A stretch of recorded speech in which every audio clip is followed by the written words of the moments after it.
Pandai, and they are against Russian Pandai elections. So they held a press conference yesterday in Parliament, and court set January 4th to rule on Abu Ghanaian. So they issued a release yesterday.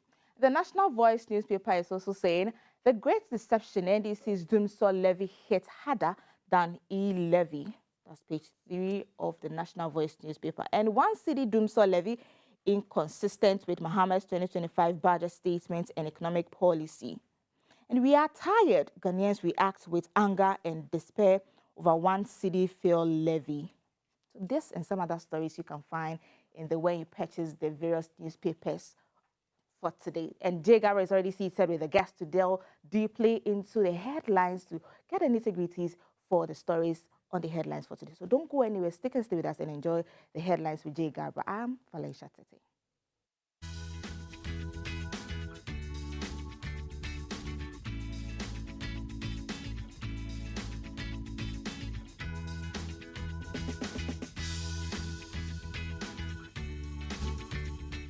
And we're back. It's time now for the headlines. I want to thank Valencia for reading some of the headlines, making the rounds on the newspapers in the country, and turn out to delve more into the issues. A lot is happening. The president has repealed the COVID-19 recovery levy. The president also says calls to scrap the OSP office are premature. There's also Ghana, the fact that they deported 3 Israelis, and the OSP is also in the news. And the Minority News call for the withdrawal of the notice declaring the Pandai seat vacant because the EC is still going ahead with the rerun come December 30th, Tuesday, and they said they'll go deal with the 3 candidates who ran in the 2024 elections. To help me discuss the issues, I have with me in the studio Dr. Ramsey Inusa, who is the Director of Political Relations, the United Party. Good morning, Doc. You're welcome. Good morning, Jay. How are you doing? I would say I'm well, but not well, Jay. There are some issues that are inimical to our growth as a country. Okay. And it's lingering around our youthful population. And there's an issue about drug abuse. Okay. If the producer will permit me to show the public today my findings. You know, we have a lot of mosques, we have churches, right? We are, I would say, a highly religious country. Yeah. But the scriptures tell us to love our neighbor as ourselves. But do we practice that? If you look at the Ghanaian youth are abusing drugs, Jay, it's a problem. It's a problem. We don't have a national policy to tackle drug abuse. We don't have any national rehabilitation policy. Do we even have a national rehab center to even begin with? So I believe that there are a lot of issues that we need to tackle. The youth are hopeless because they are not getting jobs. And when it gets to their mental health and they are not able to cope with the current state of their hopelessness, they tend to take drugs to mitigate. It's like they're helpless about the situation. To mitigate their mental health crisis. To help them forget everything. Look, then the rate at which we are dealing with mental health in this country is a problem. We all go through mental health one way or the other. Nobody can sit down on this platform and tell me that they do not go through some form of stress or mental health issues. But today, I am calling, this is a clarion call for our faith-based organizations. I'm not going to call on government.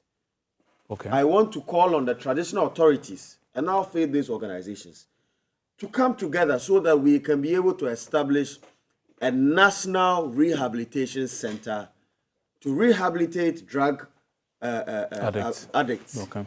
So that we can be able to mitigate all these crises. And you know that these drugs contribute to a lot of our social vices. I'm sure those watching us today, I'm sure there's somebody who is car tape. Yeah. You understand? People even jump into people's homes to steal their cylinders and all that. All these guys are the ones who are perpetrating that act, and they are drug addicts. To fund the habit. To fund the habit. And we are doing nothing about it. I remember in 2022, I took onto myself to tackle this menace in Tudu Accra. Then the regional commander was COP Idi Seidu, a very fantastic police officer and a very credible one par excellence. He helped arrest some of these peddlers. But guess what?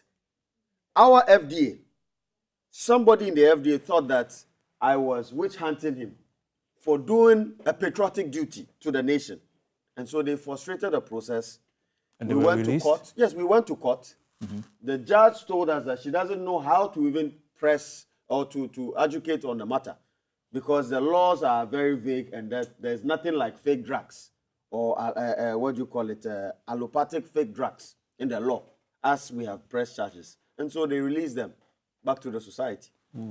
So, Jay, this is a clarion call on our traditional authorities and our faith-based organizations. We cannot continue to have mosques and churches and leave our brothers and sisters on the street to rot. Yeah. Look, there are doctors amongst them. There are lawyers amongst them. Indeed, university graduates. So it cuts across the fabric of It cuts- society. even police officers. Okay. There is even an interview. There's a police officer who I found within that ghetto who's a drug addict. So everybody is not what you call Exempt from it. exempt or immune from this issue of mental health crisis in this country. So it is a clarion call. We need to wake up as a country to save our youth. Okay. Okay. So that's the Dr. Inusa calling for a clarion call to save our youth. And we've been joined on the table by Dr. Karl Mark Ahin, who is the Deputy Director, International Relations with the NDC. Good morning, sir. You're welcome. Good morning, my good brother. How are you doing? I'm doing very well. There's a lot happening in the news for your party, for instance, and the fact that the COVID-19 recovery levy has been scrapped, and the president says the OSP, calls for the OSP to go out are premature, and the fact that even Ghana we deported 3 Israelis. I was telling him about the headlines just before he came in, and he said what's on his mind, calling about the fact that there has to be a clarion call. Religious institutions need to come together to help our youth. Just before we touch on the COVID-19 levy, the repeal of the COVID-19 levy, what do you have to say? What's on your mind just before we begin? Or we can go straight to the headline.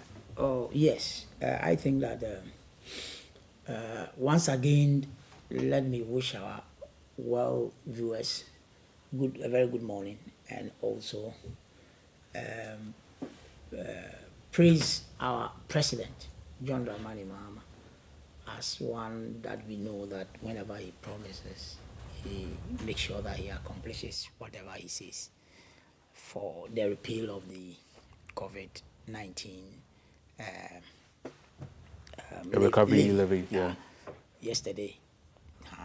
And I think that we are going to see more of the things that he said, and he's going to implement. You are aware that the Okada issue Bill has also been set had been before laid Parliament. down, Yeah. and a whole lot of things that the government did not want to rush to do those things, but it must be time, then we look into it, what time is good for us to implement those policies. I think things are moving. Yes, and Dr. Karl Mark, just before you continue, we have a video of the president when he was repealing the levy. We'd like to sound up a bit. When we come back, then continue Wonderful. with your thoughts. So the president has assented to the COVID-19 Health Recovery Levy Repeal Act 2025 at his office at the presidency in Accra yesterday, and it forms part of his campaign promise to scrap the tax, describing it as difficult to comprehend.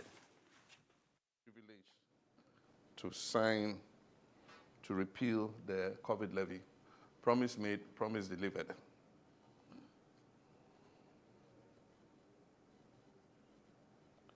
And today is the 10th of December, 2025. Signed.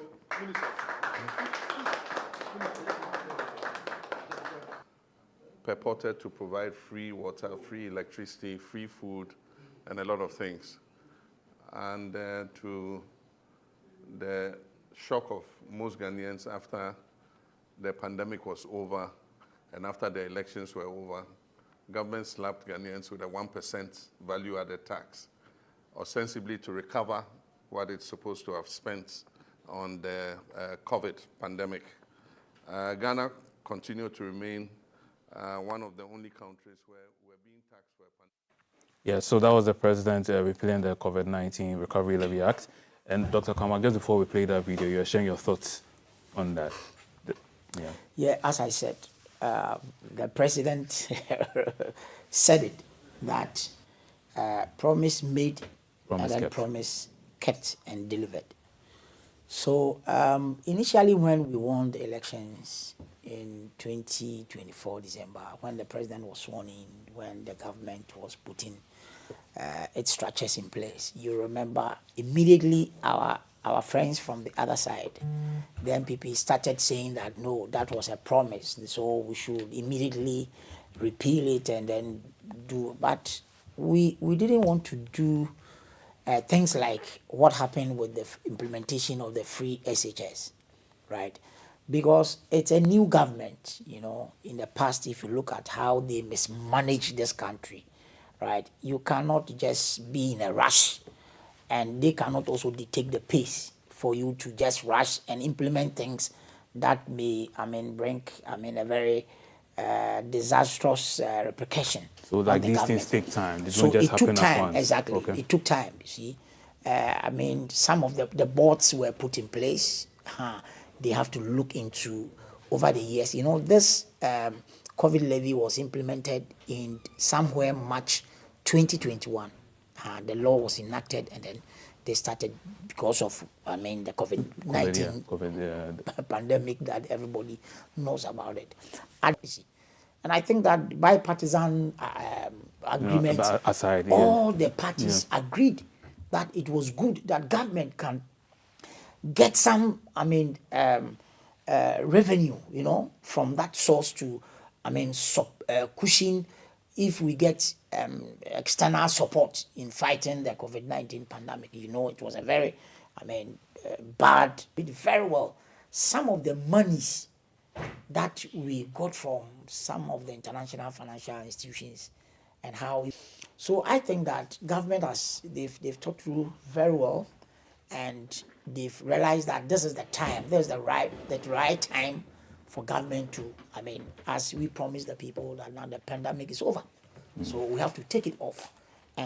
But what I want to emphasize is that, you see, it is not about just removing the levy, but Okay. it is about redefining how we balance relief for our citizens, right? What do you mean by? Yes. Yeah. Yes, because some critics were saying that it was a nuisance tax, right? That it also creates some kind of burden for businesses and then for the citizens. So, government, when we were in opposition, it was part of our campaign that if 2024, then we must look into it, review it, and then ask ourselves why we must continue to, levy our people. So you think it's overstayed its welcome? The COVID levy, you think it overstayed its welcome? No, I wouldn't say that it overstayed, the period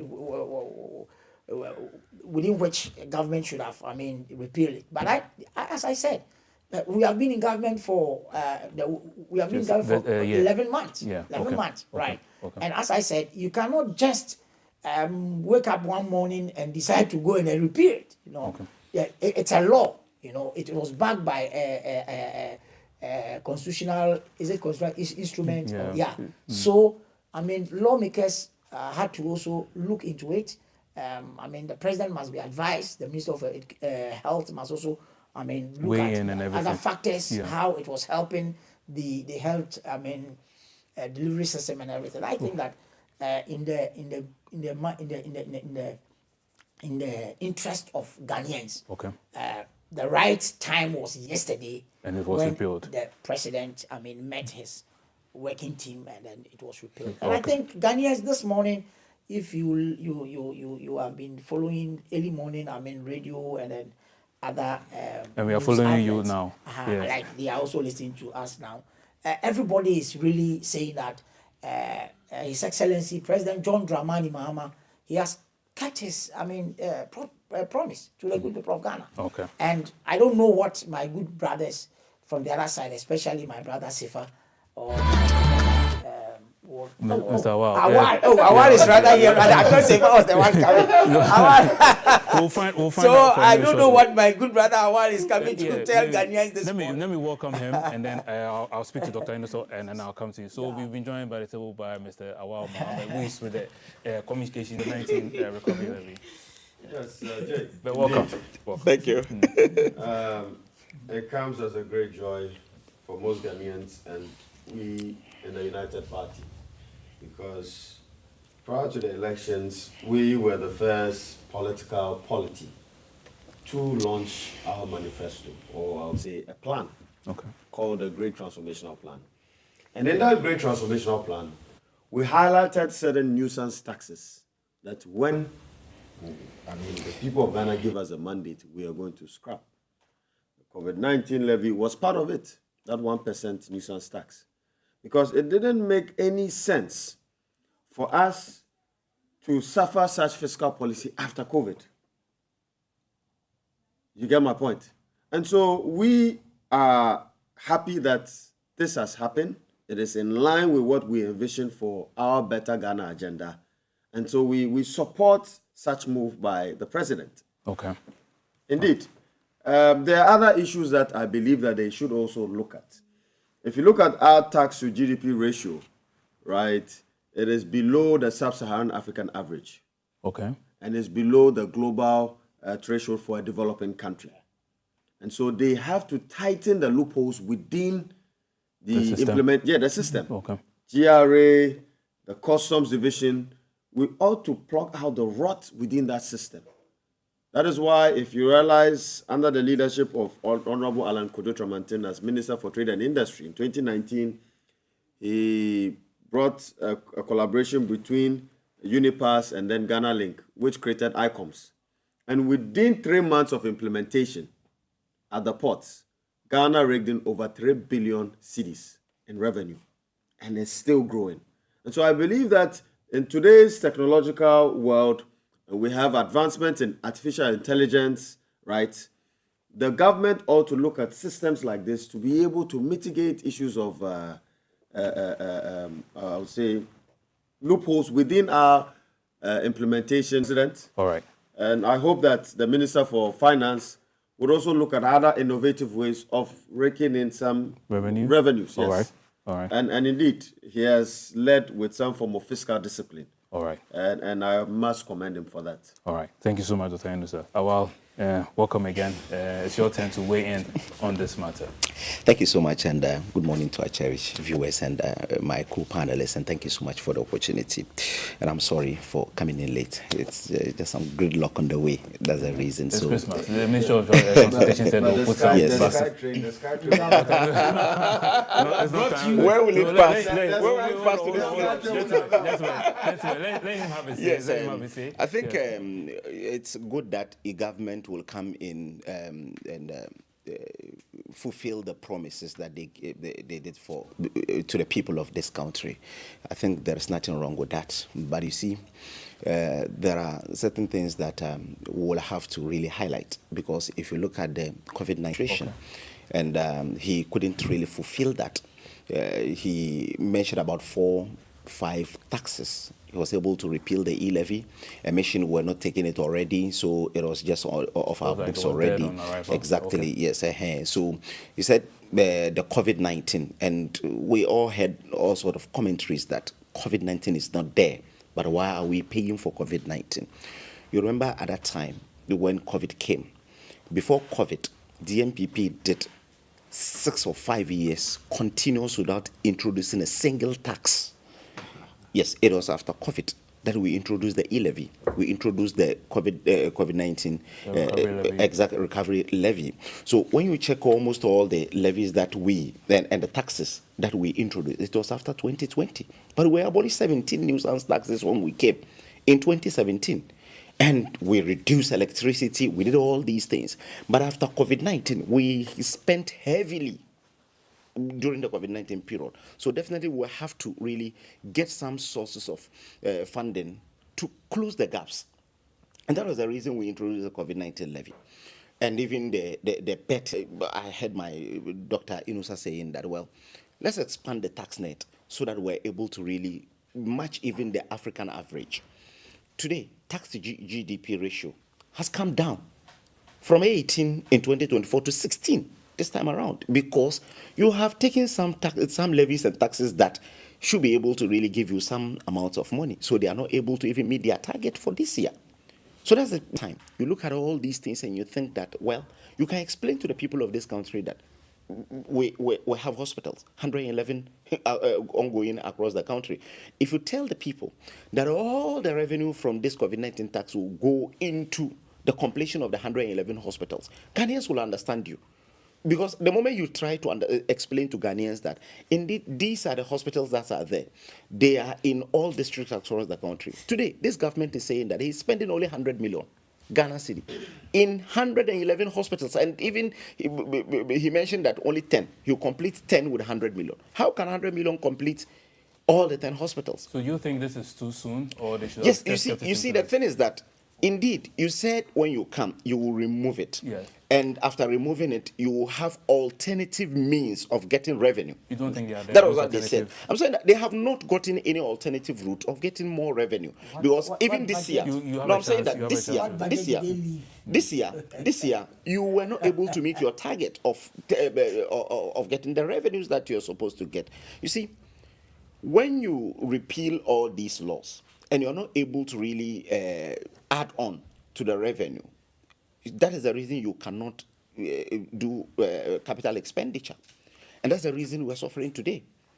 When you check, in the last 1 year, the government, in terms of capex, did not even spend up to 50% of the budgeted amount that they will use in capital expenditure. That's the reason when you check even the growth, we did 7.1. Today, it is 2.9. Yeah, so how about you? So you believe the repeal, even though it was part of the fact that the president said in the first 100 days he would take it off, now that he's done it, you believe it was the right thing to do? So I'm saying that it is right for you to, if you promise that when I come, this is what I will be able to do. But you have to find alternative. Look, when they repeal the betting tax, now Kofi Adams is saying that we will have to get a sports levy so that they will be able to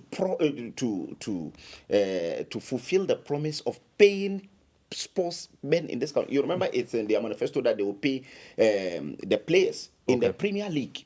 So they should find alternative ways. Now, if you had kept this betting levy and you're using it to pay, Ghanaians will believe that. I'm saying that, you see, the Ghanaian is not a robot. The Ghanaian will listen to you if you're able to give reasons why you want to keep a levy on. For instance, this the sports the betting tax.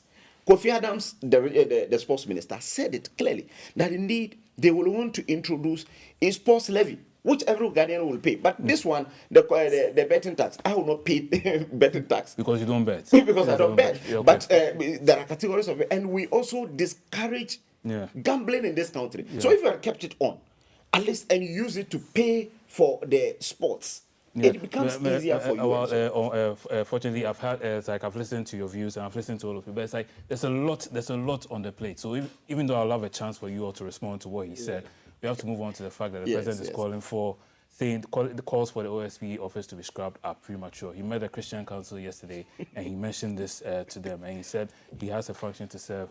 But we'll sum up on the video. When we come back, we get your thoughts on the matter, gentlemen.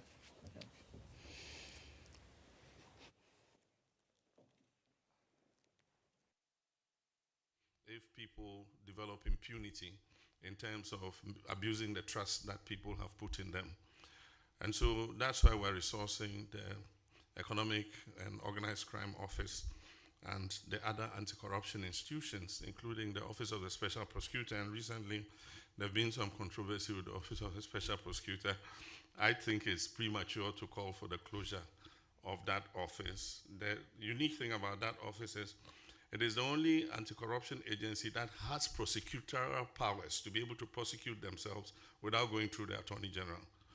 And so people had mistrust for the Attorney General because the Attorney General normally is a member of government and is a minister of state.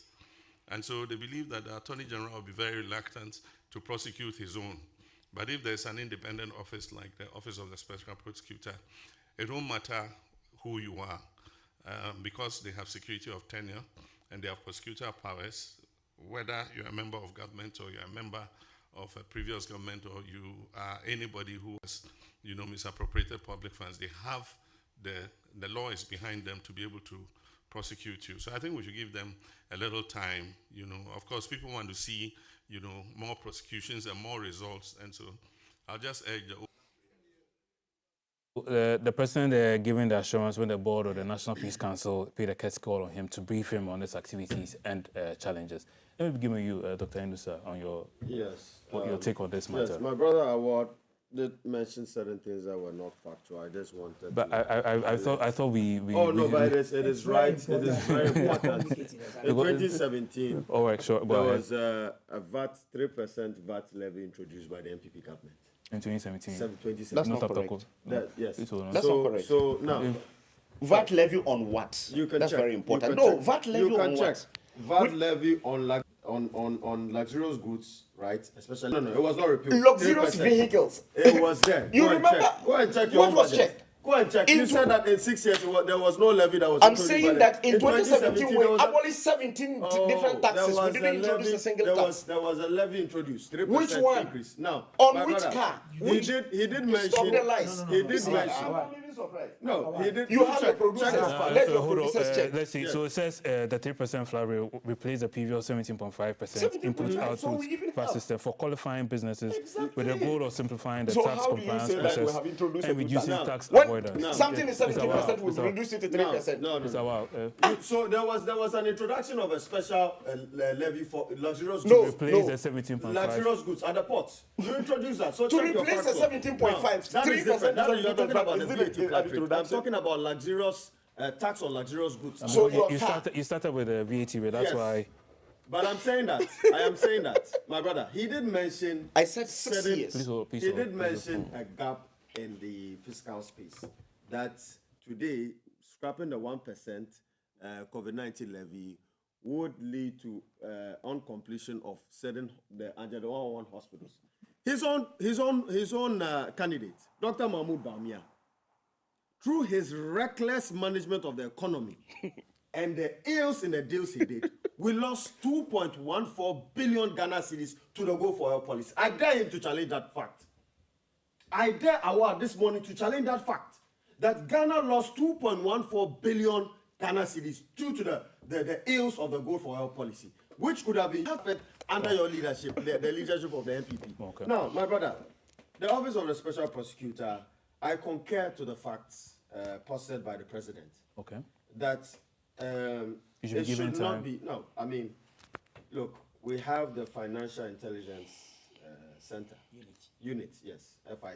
Bangkok. What is the human capital issue that we have to deal with? The just ended recruitment, the army, we should abolish or we should repeal the Ghana forces. No, it is because certain people within the military and the Ministry of Defense are not allowed to be accountable in our quest to build a better Ghana, and in the vision of the United Party and as posted by the Great Transformational Plan, we believe that the laws that are supposed to fight corruption are quite ambiguous. The definition for corruption, even in our law, is ambiguous. Okay. What is corruption in our laws? How does the law define corruption and how we fight about it? Today, we have a lot of state agencies with overlapping mandates. You have Shraj, Yoko fighting corruption. Okay. NIB fighting corruption. Police fighting corruption. So indeed, who is fighting corruption? That is the question. And I believe that we have all these state institutions or agencies that claim to be fighting corruption, but yet still, the outcome when it comes to the fight against corruption has been poor in this country. So what we are calling for is to consolidate all regulations and have one holistic regulation that talks about corruption. And indeed, a chapter in the Constitution, the next amended Constitution of Ghana should have a chapter called corruption. That's indeed. Yes, we should have a chapter in our I don't think Constitution. we've ever had it. So No, but we should have it. I That's what I'm support saying. it. That I support it. I am making a proposal this morning that we should have a chapter in the new constitution that we want dedicated to corruption. dedicated to corruption and how we'll fight it. And indeed, the office of the OSP, you know that is not highly independent because it derives It's not? prosecutorial powers from the AG's office. Okay. That is why we want the laws to rationalize all these things we are talking about, right? All these shortfalls when it comes to the legal framework and legal regime of that office. So that the OSP should be a highly independent body. And indeed, going forward, who appoints the OSP? And this is a big debate in our political dispensation today. The fact that it's still the president who does it?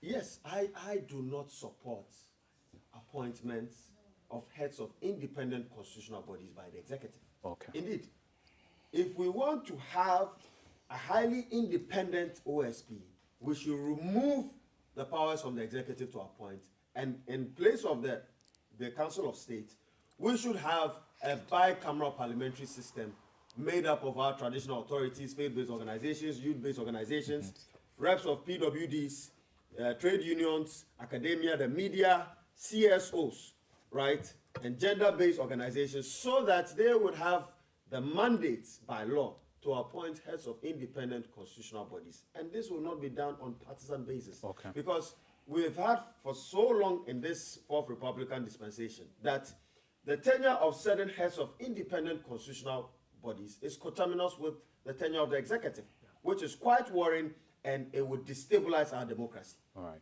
All right. Thank you so much, Dr. Henderson. And you know, as part of these OSP calls, when the president spoke, the majority leader, Mahama Yarga, and the majority chief whip, Roxy Nelson, the former powerful, introduced a private members bill seeking to abolish the office of the special prosecutor, one of Ghana's key anti-corruption bodies. And then the lawmakers argue that the OSP overlaps the Attorney General's office, causing delays, bureaucratic complications, and high operational costs. So it's like the president has spoken, you know, in Parliament as well. The majority leader and the majority chief whip are also, you know, they're also supporting the call that the office has to be scrubbed. Dr. Carl, what do you make of all this? In a democracy, I think that diverse views are welcome. And I think my brother, Doctor, made, the right point about what the president said. I associate myself with the president when he met with the religious leaders, that I think it's premature for us to, the calls for the closure of the OSP's like office. we should scrap it. And I don't think that because that office was established by law, right? And then I think that it has terms of reference how they should go about as he how they should operate. Yeah, as he said, it has to do with the human factor, the individual, right? The individual, you know. You mean the special prosecutor here? Exactly. Okay. Him as a person. All right. That is how I see it from where I sit. Because there are individuals, when you assign them certain responsibilities, OS people are calling for why this is happening and whatever. Immediately you come out and then say something just to keep the people, calm. And I believe that going forward, as the president has said, it's premature. Let us, as the president said, he must fast track all the cases that are before him. Yeah. And let us see the outcome. With that of the majority leader and then Majority chief whip. majority chief whip, I think it's their rights. They are the lawmakers. So they think that statements and press, they are yes. not seeing any results.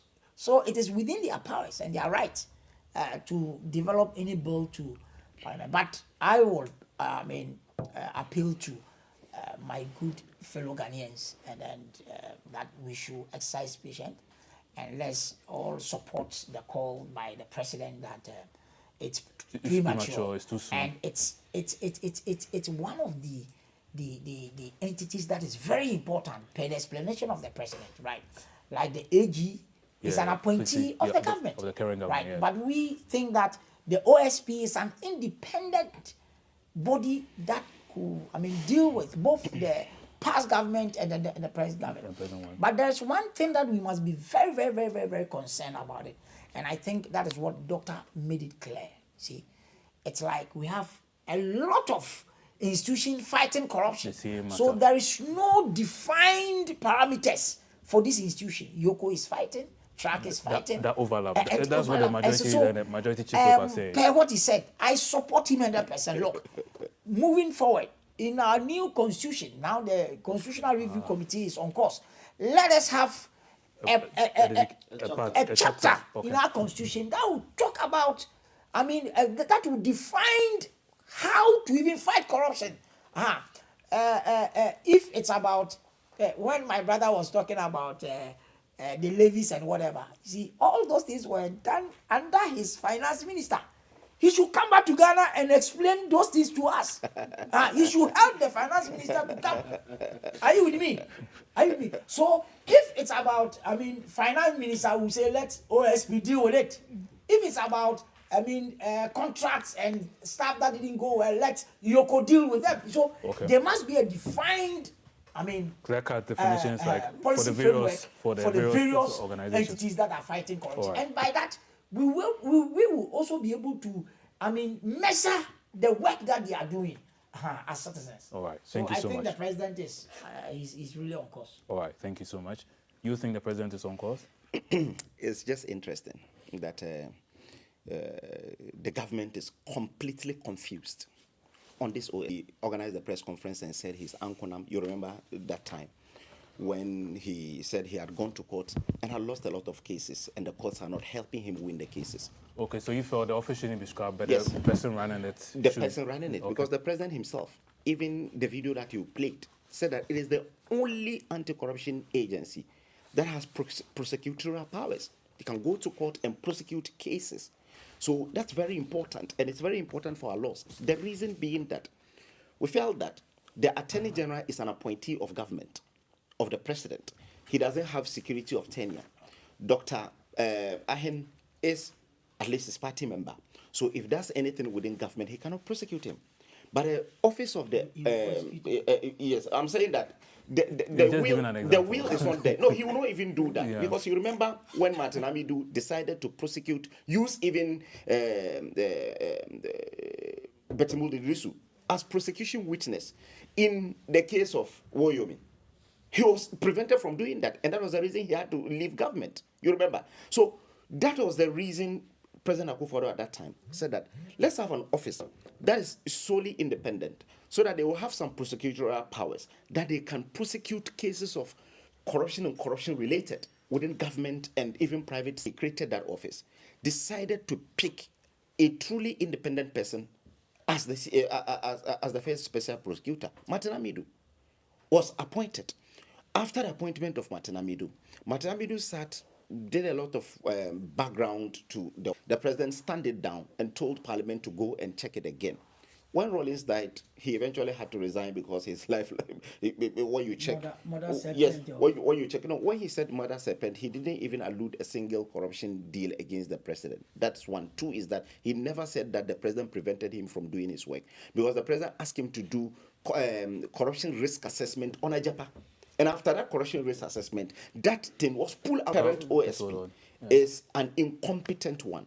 That in the last 3 or 4 years, the amount of money that has been pushed in that office and the kind of work he has been able to do, you could tell that indeed this man is not up to scratch. But well, it's like he was appointed during your government. That Like, is what true. did you see in him at the time to say that, okay, he's the best person to run after Yes, you Martin Amidu left the office? Yes, you see, after Martin Amidu left the office, there was a scout on who is the best fit. person, You understand? yeah. And his name came up in the media. He, Dr. Akwete, and something, Yeah. as a private legal practitioner and even a lecturer.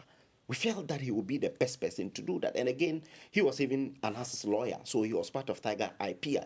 So you could tell that the cases on his Sitting, table. waiting. And he has not been able to resolve. Those he has been able to resolve, he lost them. Okay. He lost to our Ujabin constituency chairman.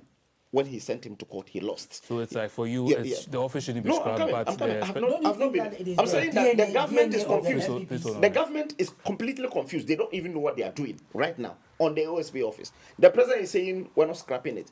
The head but of government machinery in maybe Parliament. it's like Dr. Karl Marx said, maybe it's a different opinion. No, Everybody has his it's not about opinion. opinion. It's not about that. It's not about that. I'm coming. No, why would you have to must keep quiet? Please hold on. Please hold on. So Please I'm hold on. saying that the government is saying that I think that we you should cannot. let him withdraw that statement as, one? as a colleague. Oh, Keep Dr. quiet. Aye, I don't Dr. think Aye. that it When he said that, No, don't worry. It was Dr. said Aye, in the moment. Dr. Aye. Yeah, It's I don't fine. think Dr. Aye, Please hold. let's- So we'll give you a chance to respond. This is the only anti-corruption. Now you're the head of government business in Parliament, and the chief whip have drafted a private members bill to repeal the law. Now that is not even enough. the office of Joyce Bao Muntari, her private firm, and the private firm of the Deputy Attorney General, his own small boy in his office, has now filed a suit against the government to scrap it. And again, the person who even broke the news was the Deputy Attorney General. So the government is going to scrap it, but the president is only showing off and telling people that, oh, I'm not going to scrap So it. that's Then what you believe? after being, if he succeeds in scrapping it, then he will say that, well, it didn't emanate from me, it emanated from private people. But the person who is in court today was called to the bar in 2020 and cut his teeth and still work at the chamber of the Deputy Attorney General Justice Sai and Joyce Bao And Muntari. he's not a citizen of Ghana. That's where he works. And he's not a citizen of Then the private office of the Deputy Attorney General is saying that they are in court to challenge it. Yeah, so that's what I'm saying, that so- the government is a confused government. So while we've heard you for a while, I don't know if Dr. Kamak has anything in So response. I to also that. come back with, all that I'll say is with that Rabata, right? I think Because that's my good No, I'm just giving him a minute to, yes, I to think respond to also that. My, Yeah. my good brother Awal is a bit confused this morning as a citizen of Ghana who has the right to, call for whatever he thinks. I think he has the right. The president made it clear, look, not only NDC folks, a lot of people, even a lot of people from your own party are calling that they should, Abolish the office. abolish the office. Scrap the Are you with me? But the president came out to say that no, it's premature. It doesn't mean that even the president doesn't want that office to be, closed. Did you listen to the president? But The video they played. Scrap it Offices. are so premature. exactly. That's what that he's is why- he's talking that is And about. his Deputy Attorney General is Yes, in court. that is So why. that's why I gave him a he said chance to that respond. It is premature. It is premature. But if it is premature, it means that we are still going to monitor the work of the OSP and see that the president did mention that he should fast track, speed up the cases before him. That you are talking about that it is because of his incompetence. That is why you are even calling for his him to head. remove. Are you me? Yeah. So now we have a church in Ghana. We call it the second what? Second chance. The second chance. Probably the president is giving the Appreciate. Ghanaians second opportunity. Dr. Kamak will leave the studio this morning. What has happened about that? So after the Tamale court ruling that says there has to be a real round, and then the minority gave a press conference saying that. They will come up with a statement that they are not going to participate. Oh, no, I understand the candidate. NDC is ready to fill all the constituencies. Also announced that it's going ahead with the election come December 30th. It's a Tuesday, going ahead with the 3 candidates who contested in 2024. And Mr. Awal, Was never a finance minister. He was never a governor Bank of Ghana. He was never in charge of the day-to-day administration. Jesus, Mr. From But the if horse's you- own Oh, mouth ma'am. said that he gave birth to the gold for oil policy. but if- Not to My even, brother. no, to even move away from even the I gold for oil am policy. talking. The You solid, Awal, seated here.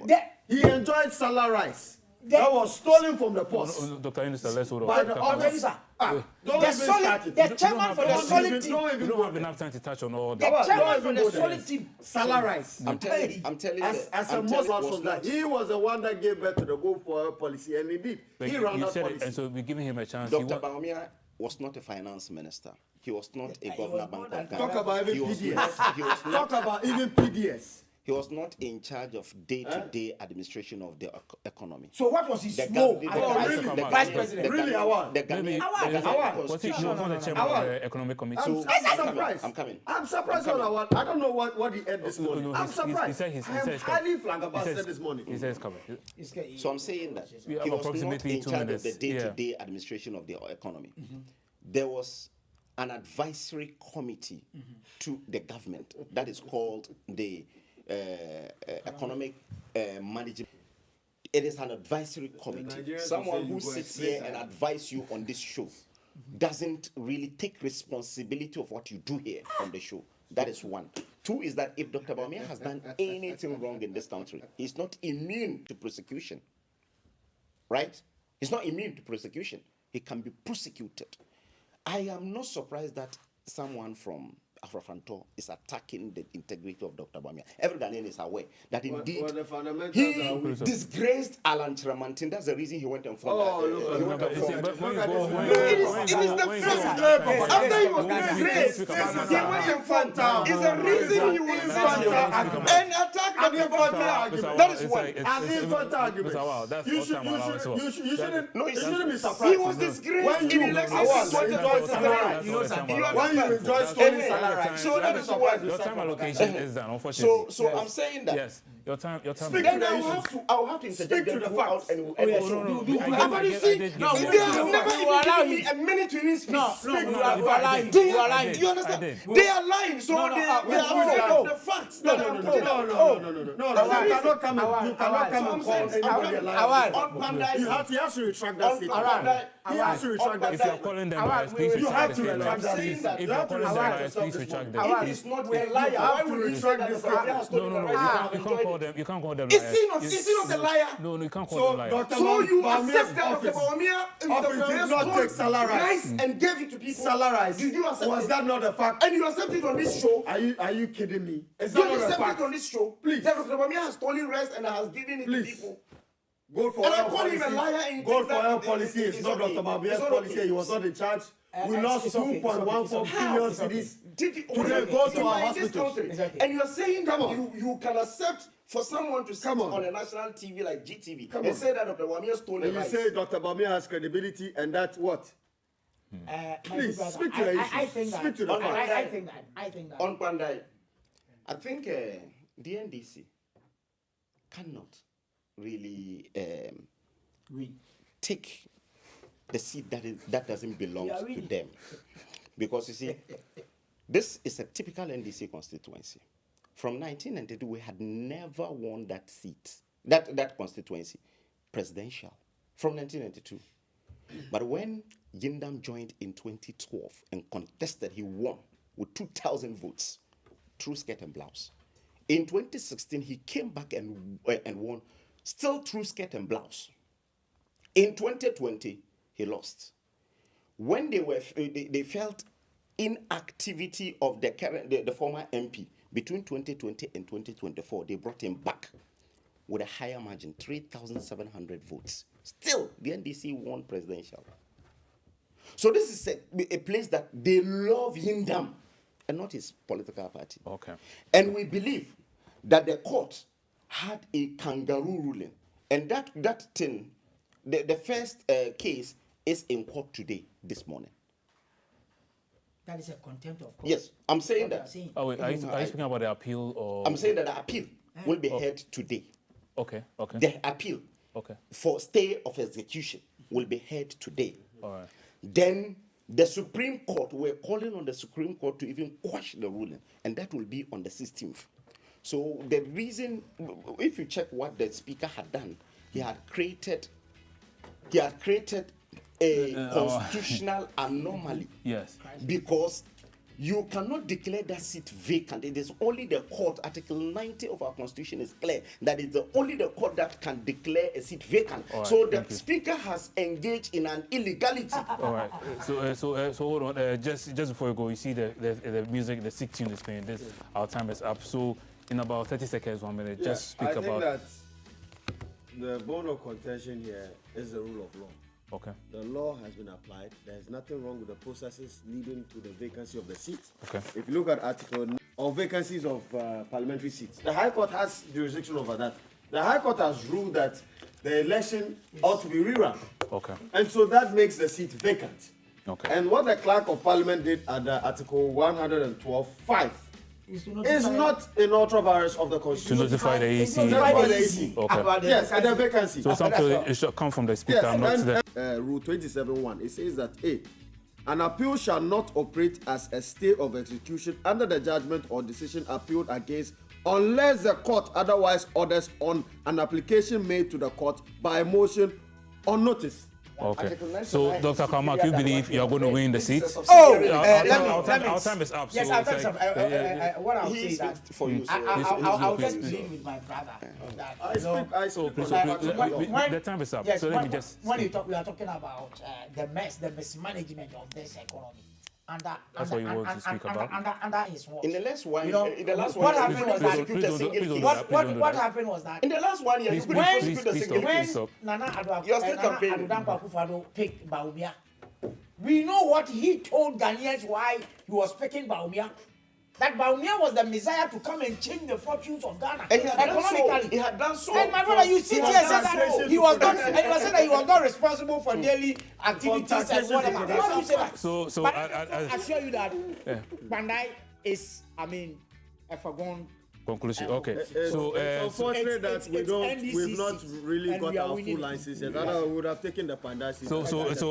So anyway, I want to thank my guest, Mr. Awal Mohammed, who is the MPP communication team member, Dr. Karl Makahin, who is the deputy director, international relations, NDC, and Dr. Ramsey Unusa, who is the director of political relations with the United Party.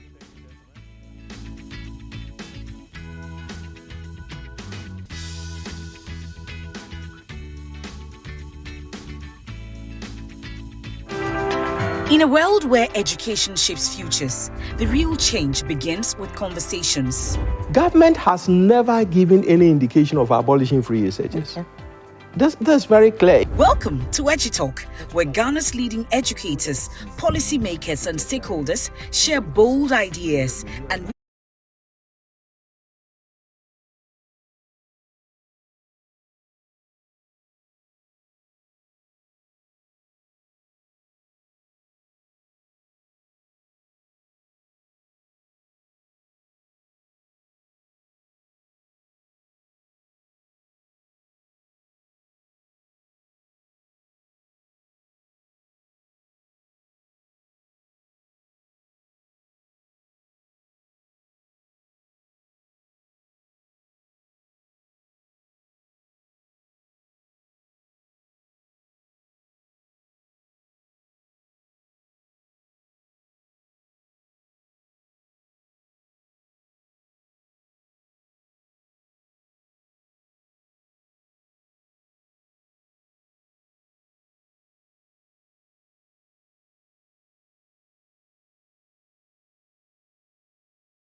administration of the NDC's government. And so the conversation will examine how government has performed to reflect on the 2026 budget, the key decisions and taxation, spending, proposed 24-hour economy, how that links to industrialization of the economy, what the budget ultimately means for the ordinary Ghanaian, and how, as I said, that will reflect in everyday buying and selling and the pockets and the salaries of people. Honorable, but before we begin that, we saw a very appalling and unfortunate spectacle on the floor of Parliament a day or two ago, with the Pandai seats being declared vacant and all the brouhaha that we saw. Quite unfortunate. You were there. I think I spotted you with your smoke. I don't know if you had turned to a marshal for the majority leader. We hear there was a barricade that the majority members were trying to form around the leader. How do you feel about your constituents watching this spectacle? So let me say good morning to you and to your viewers and to the good people of my constituency, Sadargo.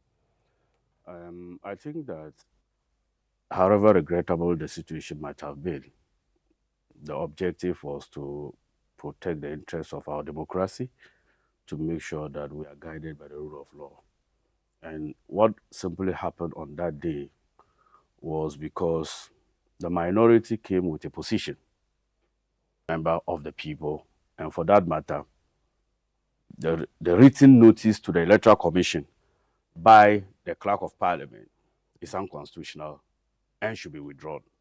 You know, by law, when a seat is declared vacant, and in this case, the Tamale High Court ruled that the election that took place on 7th of December 2024 was unconstitutional, and it was grounded on the CIs and the relevant laws that govern our public elections. And this was because somebody took it to court, an aggrieved party, in this case, the NDC parliamentary candidate, who was then the MP of Panda before the elections, took the matter to court, making some reliefs. And the court upheld those reliefs and ordered a rerun. When such information is brought to the attention of Parliament, the Speaker, through the Clerk of Parliament, will write to inform the Electoral Commission that this seat has been declared vacant by a competent court of jurisdiction. And for that matter, by law, you are mandated to conduct a new election within 30 days. So in this case, the Speaker and the Clerk were just ferried, or the channels to which the Electoral Commission gets the notice. Right. Then for the re-election. So their view was that the letter that the clerk issued to the Electoral Commission was unconstitutional. And if there's an issue of unconstitutionality, there's a forum for which you can advocate your matter. It is not in the chamber. Ghana is governed by rules. Parliament is governed by procedure. So if you are challenging a decision of the Speaker, in this case, the clerk is just the administrative body of the Speaker. So if you are challenging the rulings of a Speaker, there's a procedure you should follow. Because they mentioned procedural integrity and how there were certain instances like the Jachikwesin where the Speaker sought to be biased in this regard. So how do you eliminate the idea of bias? Is to follow the law. I remember when we had forcefully brought in Jachikwesin to enter, they brought military and police to arrest him. The man was out of Parliament for 9 good months without salary. We have been here before. It's a conveyor belt in this case. He doesn't take the decision. The decision is that of the courts. And what surprised me is that you can't approve it and reprove it. On one breath, you are the court of appeal challenging the rulings of the High Court in Tamale. High Court. In fact, you are even in the Supreme Court asking for a stay of execution. So when you are following this procedure, you don't do politics again. Then the surprising aspect of it is that the parliamentary candidate, who is the MP now, is busily campaigning in his constituency. So we're here. So they just want to get something out of the optics. Because if on one breath you are challenging the ruling of the High Court in Tamale, then on the other breath, you are busily campaigning in Pandai.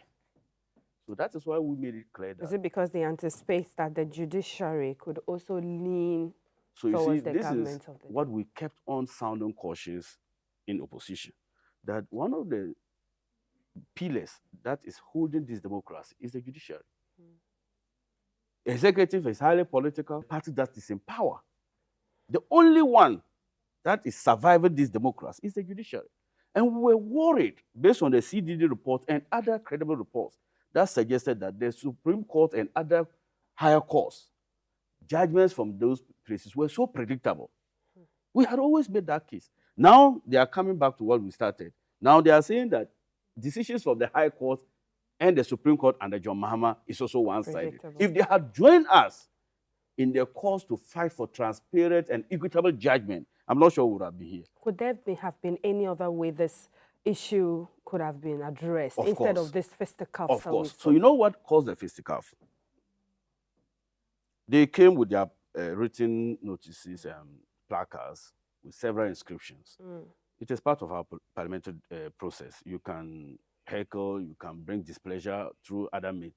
However, what caused the scuffle was because, one, the symbol of authority of parliament is that of the mace. The mace is that structured pole that is erected in front of the speaker and the clerk. That is the symbol of authority. It's not the human being that is the authority. It's that thing. It means that there is no parliament. Wow. And that was the objective. And that is what we stood to defend against. And that is why you saw that the marshal, in fact, on that day, they were a bit unruly and unreasonable in their demands. The marshal was called NDC. The clerks to parliament and each officials were all called NDC. And these were the same officials that was there. You saw that there was some level of calmness in the house. And I've seen colleagues from the other side trying to prepare and go to Pandai. Myself personally, over the weekend, we'll all visit Pandai to make sure that they look. Somebody says, why don't we leave the seat for them? Because you have an overwhelming majority. Yes, too much meat doesn't spoil soup. And what they are holding you accountable because you have an overwhelming majority. Yes. So that may tend to make where's the accountability in this case? Okay. Accountability is not just about shouting. It's about substance. All right. So it's not about the number of seats you have.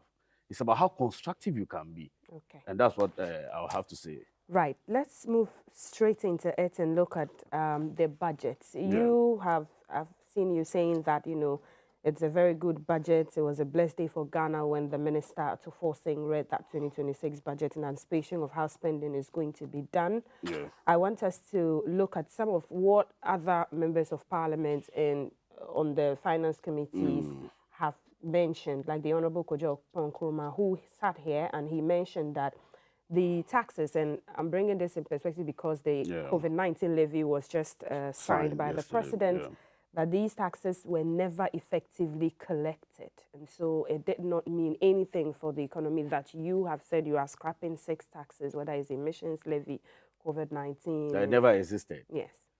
So, at incidence of taxation, consumers or end users bore all the costs or the pass down cost. For example, if you look at our tax regime, the indirect taxes, it is normally excise duty. It is imposed on goods and services. So go to any supermarket or any market that issues receipt, and I'm talking to Ghanaians, take any receipts that you had recently purchased goods from any shop and look at the cost build-up. You see COVID-19 levy of 1% there. So the idea was that, first of all, the idea of collecting COVID-19 was in response to a pandemic. The country and many other nations were saddled with an impact of heavy COVID-19 menace, which created supply chain distortions and slowed down economic activities. So dated by the supply chain disruptions across the globe. Understandable. Right. Now, COVID is long gone. Yet, what is the essence of paying that COVID levy? To service the Agenda 111 projects, because you need money to do it. So why don't you rename the levy? Okay. Because anybody paying that COVID levy simply means that I am servicing I'm supporting this country to fight a pandemic. Yet we are not fighting a pandemic. Number 2, it also creates a distortion that we call the double taxation, tax on tax. Let me give you an example. If you are importing a commodity, at the point of entry, in your VAT, your import duty calculation, there's a coffee levy of 1%. Anything. Anything. Sanitary pad. Anything. Now, when the goods finally enters the market, let's say the mall, the cost at which the suppliers who supply those goods to the mall will be capped, also including the COVID levy. Okay. Now, when Accra Mall is also inputting the cost of the goods to the supplier or the customer, they also input another 1.8% of that tax. levy. So where is the essence of value addition? So it created a lot of distortions. So it is not just about the collection, it's about the similar double taxation payment by ordinary Ghanaians. Right. And that is the type of regime that we said no. And this happened on all the other 6 on taxes? On all the other. Okay. So the idea was that reduce the effective VAT rate from 22% almost to 20%. Then scrap that levy within the VAT regime so that you eliminate the tax distortions. Double taxation. What is so difficult about this? Now, we are told that the idea of the COVID levy was to use the money to complete the Agenda 111. Yes. My dear, you spent 400 million Ghana cedis simultaneously to do 112 hospitals. That is 111 district hospitals and 1 psychiatric hospital. 400 million Ghana cedis, yet you completed 0. I hear that one of the hospitals, the Achiase District Hospital, that I know, but there are several others who have also been completed before you even came into office. Where is that one? Achiase District Hospital. So it's operational? Yes, built and operational. The Honorable Kojo Nkrumah said. It is not true. As at the time we came to office, we had a transitional report on health. One is there was no single Agenda 111 hospital that was operational. However, a quick analysis of this will tell you that looking at the cost per hospital, if we had invested the 400 million Ghana cedis, we could have completed 47. Now, you've created a lot of fiscal rigidities for the incoming government. One, there was no dedicated source of funding for the Agenda 111. There's nothing like that. That is a post-mortem analysis they are saying the COVID was supposed to use for that. It's not true. 2, there was no dedicated source of funding for free SHS. They always supported it through the budget. So if you don't raise money enough, you cannot meet it. They didn't leave you any money? I'm saying that that is based on the revenue you get. Now, you see that we are now pushing the free SHS to get fund because by law, we have decoupled the NHI and the get fund, and dedicated money is reserved for get fund to finance free SHS. So when we came, where is the money to complete the Agenda 111? So if you observe, in the budget for 2026, we are projected to complete only 10 of the Agenda 111. So I'm saying that if the government has spent the 400 million Ghana cedis, they could have completed 47 operational.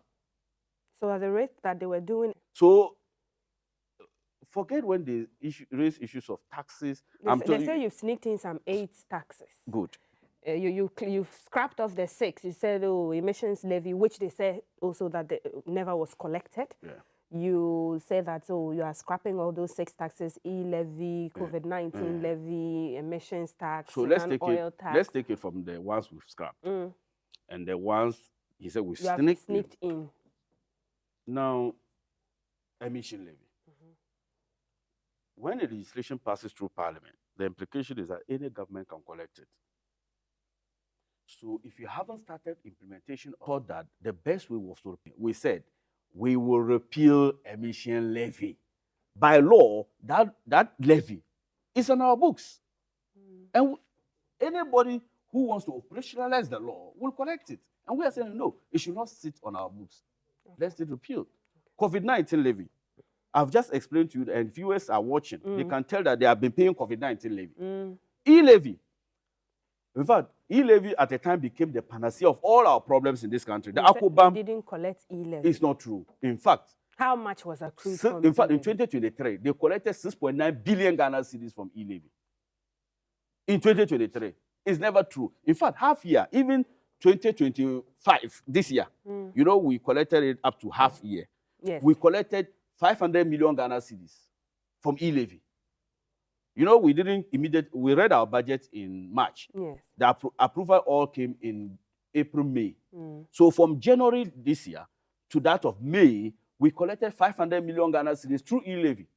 Okay. Does that add up to why you say that the IMF said that your spending, your execution rates are looking good? Because this is from some of what the Estel government So I was just trying to tell you that they collected money from e-levy, and it was hurting people. People were not happy. And let me explain to you the difficulties with the e-levy too. It's the same concept with COVID levy. So I'll give you an example. If you are paying for a service, I've transferred 200 cedis to you because my mother doesn't have Momo. They will collect me the e-levy. You two have decided to send it to my brother. The income hasn't changed, but the tax component is increasing. When you say the income, you mean the amount? I mean the amount money. you are sending is the same money. 200 from me to you. It didn't make so sense. it should have been once. Once. But you've scrapped it entirely. No. So let me tell you, when NPP did that, the illogical conclusion they came out from was that there is a total of 12 billion Ghana cedis in the same money. Is the same money rotating.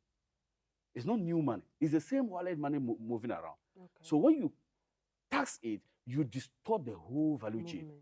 And that is why, if you observe, immediately after we remove the e-levy, transaction volumes increase in Momo. Then you can collect more from corporate. You increase tax by expanding the scope. That is the difference. Then finally, you said they said we've sneaked in new taxes. And this one, let me salute gallant Ghanaians, because we told them that we were going to scrap the 10% tax on bet winnings, the withholding tax on bet winnings. So that is also gone. But which new taxes did he mention? Did he mention them? He didn't specifically mention, but he did say that you are cooking your books on the budget. So he's giving us all the figures and everything. So you see, that is also my problem. The IMF, at the fourth review, summarized the whole thing. One, the IMF said fiscal slippages. Fiscal slippages simply means that the government in 2024, because of election, could not commit properly to the fiscal threshold, how much we spend and how much we get. Fiscal slippages and reform delays. Reform delays in this case mean the debt restructuring program that were committed to complete by 2024, we had not done that, resulted in more difficulties and worsening income levels of Ghanaians. That is the IMF saying. Now, the IMF is of the view that as at the fourth review, it came to the Finance Committee. The fourth review, the IMF said one thing. They said the government, let me just quote simply what the IMF said. The IMF said, balancing stabilization with productive investment by the new government. The concept was to stabilize the economy whilst improving on investments. Is this a review or this is... a review, okay. You know, they will do the last one in April and that's the end. Right. They did the fourth one now, this year. That was in October. And they are saying that the praise they will give this government is that we have this country in 2023 till now.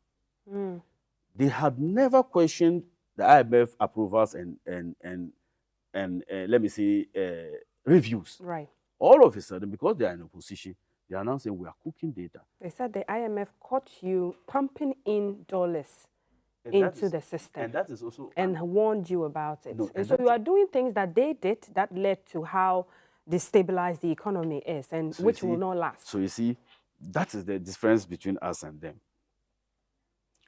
Ghana runs a flexible exchange regime. What it simply means is that government doesn't control price, how much a dollar is sold or how much a cedi is bought. We allow the market forces to determine. One of the things that guarantees stability and business planning efforts is for you to guarantee them a perfect forex market. Ghana does not manufacture dollars. So every currency is normally backed by natural resources, gold. Okay.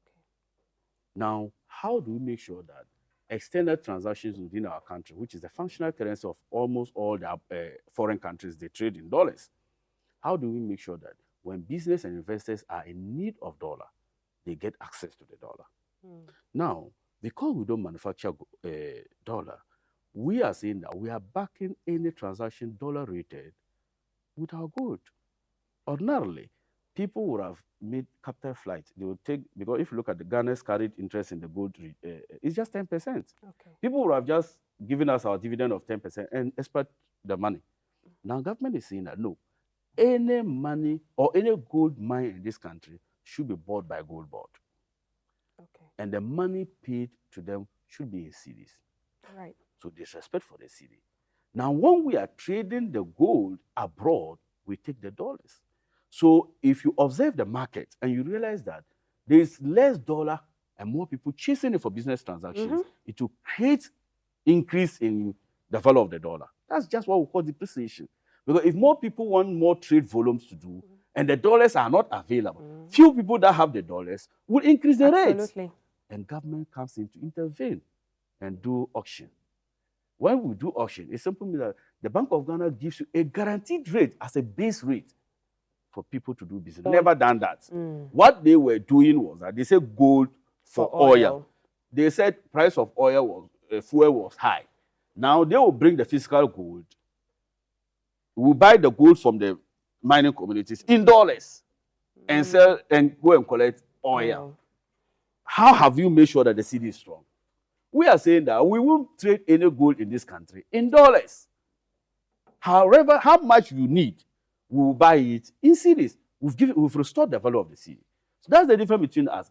And the second issue is that I'm saying, because the idea is that major economies, even Russia, you saw that recently President Putin had to visit India, a major trading partner, because several sanctions have been heaped on him by the European countries. Right. Now he needed to diversify and change trade routes.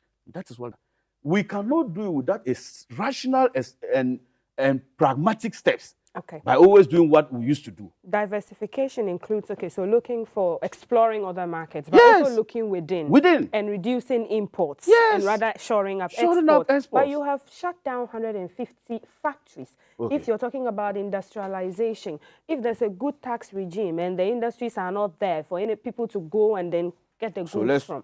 let's look at the concept of 1D1F. 1D1F. Noble idea. Noble idea.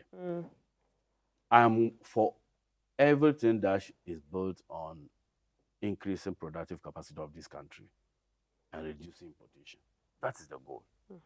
Now, the idea of the 1D1F, what comes to your mind when you hear something, one district, one factory, what comes to your mind? Well, what they produce in that district, you expect that the factory would transform it into finished products. And I can tell you on authority that many districts were there without factories. Do you know that? I believe. So even the cliche, one district, one factory never materialized. You expected that they would finish all the districts. In 8 years. Oh, you know, but we have structural issues. In 8 years, they were only good at slogans. You heard them say one village, one dam. We questioned them in 2016. They said, oh, they know about 6. Not all the villages. So it means that not one. Is that not it? Yes. And then to stabilize the currency, because if we don't import more, we don't need dollars. Now, and also, let's look at the variables I've mentioned. They've implemented 1D1F for 8 years, yet unemployment stood at 14.7%, higher than they inherited at 8.3%. They introduced 1D1F, yet food inflation was 29%. In fact, did they come to report to us that those factories that they established suffered? They never gave us an update on it. I'm just telling you that your policy should have a rationale. I've listed the rationale. And let's mark the rationale with the goals. I'm saying that. Unemployment still stood at 14.7, higher to 54%, and came down to 23.8%. Dollar of rice. But what? Aligning those strategic investments with productive ends to make sure that we achieve our objective. Sanargu is a big municipality. We never had a factory. Now, but you would benefit from a factory if you do have one. No, I'm saying that what they rather did when they came to government, I remember that the idea behind the 1D1F was not necessarily to establish new factories, but to give support to existing factories where they need be. They said they commissioned... That was the private-public partnership. But you know, in the run-up to the campaign, we all thought, when they say one district, one factory, we'll see factory springing up in your constituency. We didn't see. But they came and told us, let's go by what they told us. that it is private people. And I'm saying that we brought the concept of Ghana Exim. Ghana Exim? Yes, Ghana Exim Bank. In fact, we brought it under EDIF, and we changed it to Ghana Exim Bank. The idea is to support businesses to expand export capacities and also businesses to import goods and services that we don't have competitive advantage over. So Exim Bank has been supporting businesses all these years.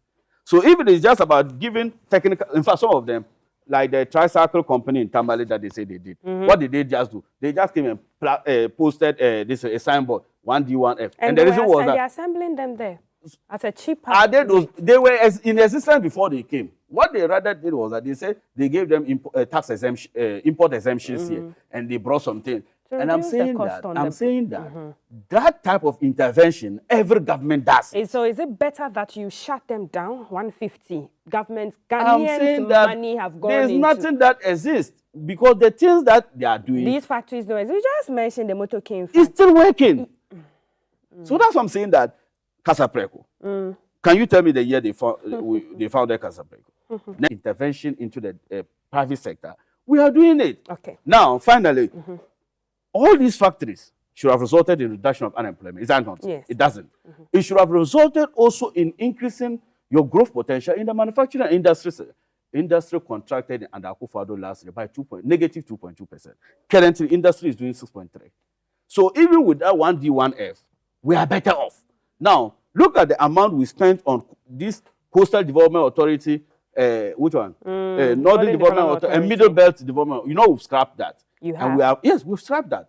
Because if you look at the total money that they were pumping into these things, yet go to several constituencies that are done by the Middle Development. How is it fake? Because if you look at the amount of money that they were spending on it, it was not sensible. And now that's why we 800,000 jobs. 490,000 of them are labor jobs under the big push. Yes. So they are petty manual labor jobs that are part-time. Yeah. What happens with the other 500,000, if I can say, jobs? Where will they come from? That people want quality jobs, because that's what the NDC promised in its campaign. You see, because you're scrapping taxes, No. so where are you getting the money you from? see, I've already explained to you that you don't need to hit. If you study the classical economists, they will tell you Lafayette.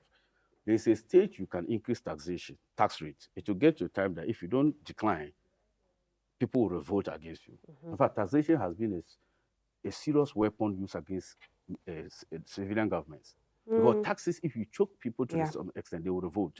So you can increase your revenue, not necessarily by increasing the tax rate, by also increasing the tax base. Okay. And that's why I'm saying that mobile money, for example, this has been searched in the volumes. When they search in volume, you get more corporate taxes. Okay, so that's why you're So getting I'm the now revenue coming from to the jobs. the jobs. You see, please, when they speak like that, you need to probe them. First of all, the government announced a policy intervention and its associated jobs. The budget didn't say that is the total number of jobs that will be created for the government in 2026. Government announced two policy. One, we are doing big push to create this number of jobs. Oil plantation to create this number of jobs. It doesn't necessarily mean that is the only job. For example, just last week, clearance has been issued to recruit teachers and nurses. Number two, every day, companies recruit people. Private companies? Government companies, agencies. Simple means they don't depend on government. Okay. So as and when their fiscal space is enough, then they can employ to expand their business. And this will absorb the percentage of unemployed people that you're talking about So, cumulatively? No, cumulatively, for 1 year, you cannot easily diminish it because every year, look at the number of graduates we churn out. But the good news is that last 3 days, we were with the government statistician, and I'm happy to report that just in 11 months, poverty has reduced by 5%. Because the Jumawura, the LEAP program, 1 billion which Ghana they say is cedis. not so sustainable. But they were Kitten. the rationale. You see, we are not like them. You are seeing the fowls being distributed. Yes, you say it's not sustainable. Do you still want us to use $250 million to import frozen chicken? How do you that all the things that we have said we will do, we will do that because the IMF said also in the review, as for the 800,000 jobs, let not be created the impression that it is the total number of jobs government, and they are making fun of laborers.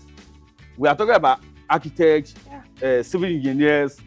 Is it because you painted a picture like it was white-collar jobs that's going?